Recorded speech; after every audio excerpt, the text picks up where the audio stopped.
हे जे फूल आहे ना, हे फूल आहे शेंगड्याच्या झाडाचे फूल.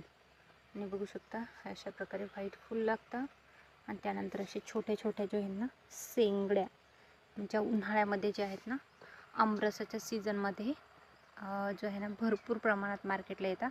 आमच्याकडे लवकरच येतात, जानेवारी फेब्रुवारीच्या महिन्यामध्येच ह्या मार्केटमध्ये येतात. आणि बघू शकता जो आहे ना शेतामध्ये लावलेल्या शेंगड्या, ताज्या ताज्या भाज्या. हे बघू शकता भरपूर झाडं लावलेली आहेत आणि वरती शेंगड्या लागतात आणि खाली जे आहे ना मुळा लागतो. बघू शकता अशा प्रकारे व्हाईट मुळा जो आहे ना तो लागतो. आणि याचं बी जे आहे ना ते तुम्ही स्टोअर पण करू शकता. हे सुकल्यानंतर अशा प्रकारे जे आहे ना मोठे झाल्याच्या नंतर सुकू द्यायचं, नंतर याला स्टोअर करायचं. हे आहे शेंगड्याचं झाड.